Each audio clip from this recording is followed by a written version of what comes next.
Hola, ¿qué tal? Muy buenas tardes. Ya nuevamente dándoles la bienvenida a su programa Diálogos. En esta ocasión nos acompaña pues alguien muy especial. Le damos la bienvenida a la doctora Berenice Mogel, directora del Instituto Integral de Tanatología. Doctora, te agradecemos mucho que hayas aceptado esta invitación y que nos acompañes. La agradecida soy yo, Roberto, por esta invitación, por permitirme comunicarle, expresarle a tu público, pues bueno, lo que yo hago, lo que yo sé hacer y pues este conocimiento que es tan importante en estos momentos de nuestras vidas. Efectivamente, así es un tema pues apasionante, es un tema muy interesante el que vamos a tratar en esta emisión de Diálogos, la tanatología. Primeramente, Berenice, si puedes explicarnos, para la gente que no está tan familiarizada con el término de la tanatología, ¿qué es la tanatología? ¿Qué estudia? ¿Para qué nos puede ayudar? Bueno, hay dos definiciones, por así decirlo. Una que es simplemente el significado de la palabra, que es tanatología, viene de dos vocablos griegos, que es thanatos, que es muerte, y en la antigua Grecia, thanatos era considerada la muerte, muerte sutil, ¿no? Thanatos era hermana de Hipnos. Hipnos y Thanatos tenían un juego, ¿no? Según la antigua Grecia, la mitología griega, y en donde Hipnos metía a las personas a un sueño profundo y Thanatos llegaba y les robaba el alma, ¿no? Entonces es considerada la muerte sutil, la muerte lenta, ¿no? Sin agresión. Okay. Y logos es tratado, discurso, sentido. En términos muy concretos, la tanatología es el estudio de la muerte. Okay. El otro significado ya viene a partir de los objetivos de la tanatología. Y los objetivos de la tanatología es dar herramientas, habilidades y conocimientos para poder enfrentar lo que es las pérdidas, la enfermedad y la muerte en nuestra cotidianidad. Vivimos ahora, ya que lo mencionas, estos temas, vivimos tiempos muy difíciles, sobre todo en los últimos años, con esta cuestión de la pandemia, crisis mundial, inseguridad, situaciones que vienen a golpear mucho a la humanidad, vienen a golpearnos mucho como seres humanos. Hay muchas pérdidas, hay pérdidas pues de seres queridos, hay pérdidas de trabajo, hay pérdidas de salud. ¿De qué forma se puede tratar con la tanatología este tipo de situaciones? Sí. Es bien importante que nosotros seamos conscientes que las pérdidas, la enfermedad, la muerte es un cotidiano en nuestras vidas. En estos momentos, debido a la pandemia, pues estas se han magnificado. Estamos viviendo pérdidas, como tú bien lo dices, a nivel mundial, ¿no? O sea, esto que es cotidiano, pero que no todos estamos enfrentando, hoy en día sí lo estamos enfrentando ya a nivel mundial. La tanatología es este conocimiento, son estas habilidades que nos permiten afrontar otra vez lo que son las pérdidas, la enfermedad y la muerte de una manera más consciente, no sin dolor, porque el dolor, el sufrimiento, la tristeza, el enojo, etcétera, son emociones que son congruentes con la pérdida y que son parte de ese proceso que nosotros debemos de vivir para poder enfrentar ese vacío, esa situación y poder construir un nuevo lugar, ¿no? Para poder seguir adelante en la vida. No tenemos como sociedad, no tenemos los conocimientos, las herramientas para poder enfrentar las pérdidas y en este momento que están magnificadas, pues por supuesto se ha creado este gran vacío en el cual justamente entra la tanatología, el estudio o la atención tanatológica para poder ayudar al ser humano, a las familias, a la sociedad a enfrentar estas situaciones. Porque tú lo has mencionado, lo mencionaste hace unos minutos y es muy cierto, la pérdida es una constante. De hecho, desde que nacemos ya estamos enfrentando una pérdida, porque el ser humano antes de nacer, antes de ser, pues de ver la luz, está dentro del vientre materno y está con seguridad y está con alimento todo el día y no pasa frío y todo y no te preocupas de nada, pero una vez que naces, esa seguridad que tienes la pierdes. Porque ya estás fuera del vientre materno y ya no tienes esa protección que tenías dentro del vientre materno. Entonces, desde ese momento del nacimiento ya estás enfrentando una pérdida que, bueno, ya se va sumando a otras pérdidas que se van presentando conforme avanza la vida. Simple, sencillamente, una persona como va creciendo, pues también va perdiendo facultades, y eso son pérdidas, y muchas veces no estamos conscientes de eso. ¿Sí? A mí me encanta esta analogía del nacimiento, porque es parte de ese proceso que debe hacer el ser humano para poder enfrentar las pérdidas. De manera, yo siempre así lo digo, el ser humano ya trae las habilidades o esa conciencia inconsciente, ¿no? O esa inteligencia inconsciente para poder adaptarse a las pérdidas. Cuando un bebé nace, necesita empezar a desarrollar habilidades para poder adaptarse a su nuevo ambiente. Y es lo mismo a lo que nos enfrenta cualquier pérdida. Perdemos el trabajo y tenemos que adquirir habilidades para poder enfrentarnos a nuestra nueva situación. Una relación de pareja, el diagnóstico de una enfermedad, etcétera, es una realidad nueva a la que tenemos que adaptarnos. Entonces el nacimiento es esa analogía como perfecta, donde nos podemos dar cuenta que el ser humano trae esas habilidades, solamente necesita reconocerlas y hacerlas conscientes, ¿no? Unir emoción con razón para poder transitar ese proceso de cambio. ¿Hay un proceso para que la persona sea consciente de lo que es recomendable hacer al encarar una pérdida? Fíjate que yo creo que más que un proceso, no sé si te estás refiriendo al proceso de duelo, pero yo creo que más que un proceso es conectar, ¿no? Regularmente las personas estamos como divididas frente a la pérdida, ¿no? Hay una parte de nosotros, que es la razón, que nos dice, sí, ya se terminó, ya se acabó, sigue adelante con tu vida, tienes que ser fuerte, todo está bien, no pasa nada, etc. Pero hay otra parte de nuestro ser, que es la emoción, ¿no? Que se está peleando. Y entonces acá me dice, sí, ya se murió, pero acá me dice, no, no es posible, no es cierto, esto no está pasando, esto no me está pasando a mí.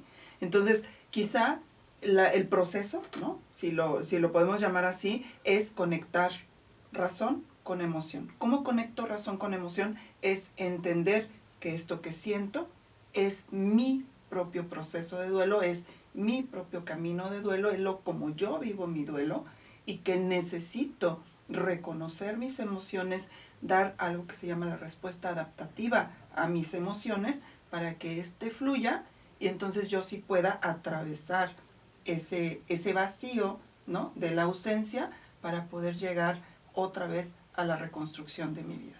Mencionas el duelo y mucha gente relaciona en primera instancia el duelo con la pérdida de un ser querido, con la pérdida de un familiar, con la pérdida de alguien muy cercano.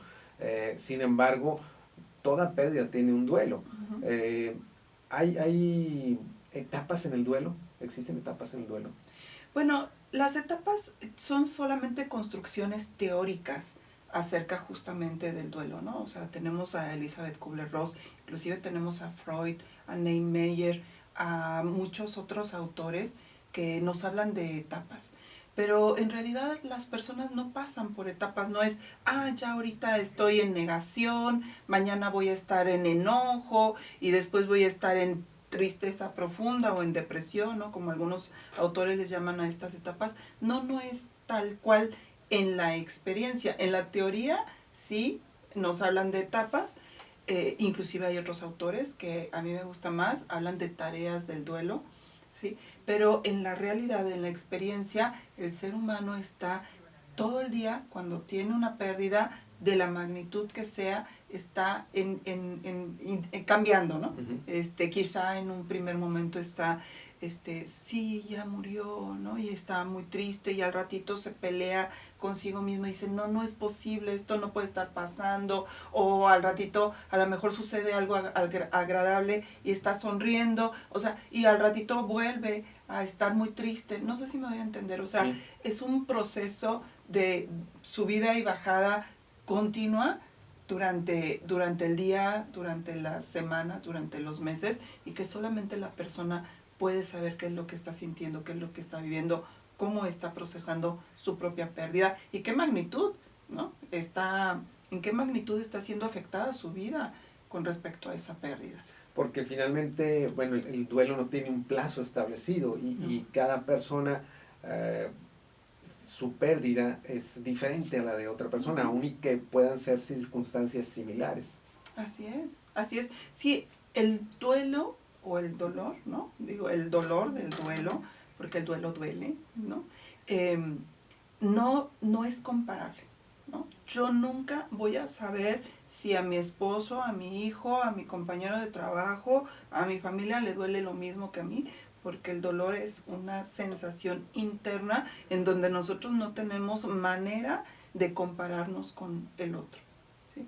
Entonces, desde allí es una experiencia individual, es única y sí, todos los seres humanos que formamos apegos, ¿no? Que formamos vínculos, vamos a vivir un duelo por la pérdida de eso a lo que nos apegamos, que todo a lo que nos apegamos en este mundo es impermanente. Entonces vamos a vivir continuamente, cotidianamente, pérdidas por eso, ¿no? Que es impermanente, ¿no? Dependiendo de la circunstancia a la que estemos apegados y de la magnitud también de ese apego. Pero los duelos no se pueden comparar, justamente porque son experiencias individuales, ¿no? Internas. ¿Por qué motivo hay circunstancias o gente que parece quedarse pues detenida en alguna etapa de su duelo? ¿Por qué sucede esto? Sí, como que pareciera que se congeló en su duelo o que la magnitud o la forma en la que la está viviendo todavía es muy fuerte. Fíjate que hay muchas circunstancias y por eso es tan importante hoy en día que aquellas personas que se dediquen a dar un acompañamiento a personas que estén en procesos de pérdida, de duelo, pues sean profesionistas. ¿Por qué? Porque no es otra vez, ¿no? La teoría me dice que A, B, C, D, E y ya terminó. Y esto no es así, ¿no? Cada duelo es individual y hay muchas circunstancias que se ven, que están influyendo para que la persona viva su duelo de una manera u otra. Por ejemplo, ante el COVID, nos estamos encontrando con que los duelos que se están presentando muy comúnmente son duelos complicados por las situaciones externas que están rodeando la muerte del ser querido, principalmente esta imposibilidad de acompañarlos, esta imposibilidad de despedirse, esta imposibilidad de tener los ritos y rituales funerarios, ¿no? Que todo eso nos permite irnos conectando con la realidad de la muerte. Si yo fui a dejar a mi ser querido a un hospital, ¿no? Con la esperanza de que fuera atendido y de que recuperara su salud, ¿no? En el hospital, pero a los 2, 3 días, a la semana, me entregan solamente una cajita con sus restos, esa situación está creando duelos complicados. Si yo no tengo las herramientas para intervenir un duelo complicado, ¿no? Entonces lo que va a suceder es que esa persona va a congelar o va a vivir ese duelo de una manera diferente y no va a poder procesarlo de manera adecuada. También por las circunstancias y también dependiendo de las respuestas internas que da la persona, puede convertirse en un duelo patológico. El duelo patológico es la respuesta que da la persona, ¿no?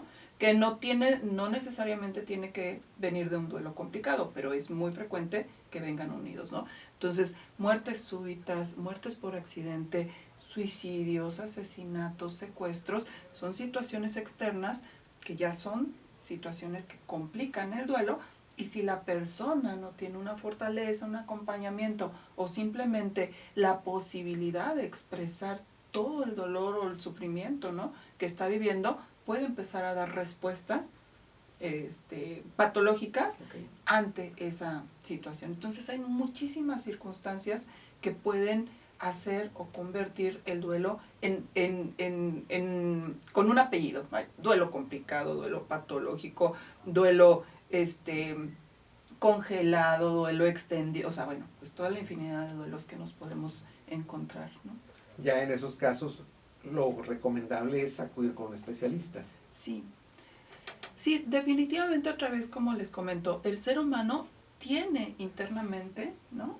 ya las habilidades o tiene ya las estrategias que puede utilizar para procesar su duelo. Las principales son las emociones.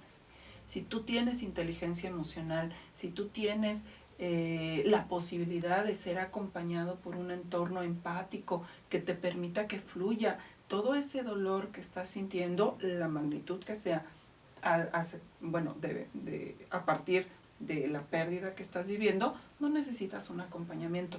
Pero si no tienes un entorno que sea una red de apoyo para que tú puedas procesar esa pérdida, pues sí, lo recomendable es que se busque ayuda, pero principalmente con profesionistas del área de la salud y que por supuesto tengan este conocimiento en tanatología. Es también necesario, por ejemplo, que la persona que está viviendo el duelo y entra en una situación ya patológica que nos acabas de comentar, es recomendable que acuda con un especialista. Es también recomendable que esa persona sea consciente de que necesita esa ayuda especializada, es decir, bueno, como pasa en los casos de gente con adicciones y todo eso, que ellos tienen que hacer conciencia de que necesitan la ayuda. ¿Ocurre lo mismo en estos casos? Es lo mismo. Nosotros no podemos dar apoyo a nadie que no dé ese primer paso de conciencia de necesito ayuda, ¿no? Es lo mismo. Se necesita que el otro quiera ser ayudado para que nosotros podamos desplegar nuestras habilidades y apoyarlo en ese proceso. Ok, ahora, como alguien cercano a una persona que esté viviendo un duelo, ¿existe alguna, por así decirlo, válgame el término, primeros auxilios que alguien pudiera decir, pues puedo hacer esto o puedo evitar hacer esto para con esta persona que está atravesando por un duelo? Sí. Definitivamente nuestra sociedad no está preparada para poder acompañar en duelo, ¿no? ¿Por qué? Porque nosotros somos una sociedad que niega la muerte. Sí tenemos nuestras festividades acerca de la muerte, pero ya con respecto a la muerte, así como algo concreto, la negamos, y tan la negamos que en estudios que hubo o que ha habido durante esta pandemia, se ha encontrado que más del 90% de las personas que han fallecido por COVID han muerto intestados, ¿no? Entonces, no estamos preparados para enfrentar la muerte, no nos preparamos. O sea, simplemente la vemos como algo que va a suceder allá, muy lejos, ¿no? Y cada vez la empujo más, ¿no? Con respecto a nuestro, vamos cumpliendo años y digo, no, o sea, la muerte todavía me falta, ¿no? 10, 20 para allá. Entonces, estamos esperando llegar allá para prepararnos. Sin embargo, si tuviéramos esta conciencia acerca de la muerte, pues nos estaríamos preparando el día de hoy. Como vivimos en una sociedad que no se prepara para poder enfrentar la muerte, no tenemos esos conocimientos. Entonces, pero la sociedad sí lanza lo que son conocimientos o lo que son, se llaman mitos acerca justamente del duelo, que son lo que nosotros repetimos cuando una persona vive una pérdida. Entonces, con respecto a lo que tú me acabas de comentar, lo primero que necesito hacer frente a una persona que está viviendo un duelo es no le repitas nada de lo que crees que le debes de decir a esa persona, ¿no? Entonces, ¿qué es lo que no debo decir? Nunca le digas a una persona, no llores. Entonces, le dices, no llores y entonces empezamos a inventarnos todo lo posible, porque le mojas sus alas, porque no la dejas llegar al cielo, porque no la dejas descansar, porque no le gustaría verte así. No se lo digas, porque su llanto es la manera primera en la que esa persona va a poder dejar fluir el dolor que está sintiendo por la pérdida de lo que haya perdido, ¿no? O sea, trabajo, pareja, la muerte de un ser querido, su salud, etcétera, es la primera herramienta que se tiene. Entonces, llorar es lo correcto. Le decimos cosas como, dale tiempo al tiempo, el tiempo lo cura todo. Le decimos cosas como, ocúpate. Le decimos cosas como, tienes que ser fuerte, ¿no? Esta palabra también es muy, muy común. Tienes que ser fuerte igual. Por ti, por tus hijos, por tu esposo, por tus padres, todavía o sea, les damos instrucciones de tal manera que como es la información que tenemos socialmente, creemos que es lo correcto, y muchas veces también el doliente cree que esto tiene que ser así, que lo que está sintiendo no es correcto, que no es una persona fuerte, que es una persona débil, etcétera, y lo que hacen es controlar sus sentimientos, reprimir, y esto le hace más daño a las personas. Entonces, si nosotros queremos acompañar efectivamente a una persona, necesitamos cambiar nuestro chip. Y si yo le voy a preguntar, o si le vas a preguntar a una persona, ¿cómo te sientes? Solamente dile eso y permite que la otra persona exprese el cómo se siente, así salgan lágrimas. Yo así se los digo a los tanatólogos que educamos en el instituto, se los digo, te tienes que aguantar las lágrimas y los mocos, ¿no? No importa, porque de eso depende que ese dolor que esta persona está sintiendo en ese momento fluya, vuelva unos minutos, unas horas a la tranquilidad, y va a volver a incrementar el dolor, ¿no? Porque la pérdida no nada más es ese momento, ¿no? Va a volver a incrementar el dolor, pero se vuelve a desahogar y vuelve a incrementarlo y se vuelve a desahogar hasta que llegue un momento en que ese dolor ya sea tolerable. Entonces, lo primero es escuchar con dignidad y respeto. Acompañar a la persona, muchas veces únicamente bastaría con estar con la persona, ¿no? Sí, no tienen que decir nada. En verdad es mejor que no digas nada, porque esas cosas que les decimos, que creemos que, ay, ya le di un consuelo y la dejé bien tranquila, no es cierto. Cuando llegan acá con nosotros, los tanatólogos, sabemos que esas palabras les duelen mucho a las personas que están justamente viviendo ese proceso. ¿Por qué? Porque están vulnerables, ¿sí? Entonces es diferente el estado en el que está una persona en duelo a quien no está. Nosotros regularmente estamos en razón. Cuando una persona está en duelo, está en emoción y están vulnerables. Entonces hay que tocarlos con pinzas, ¿no? Hay que cuidar mucho su vulnerabilidad.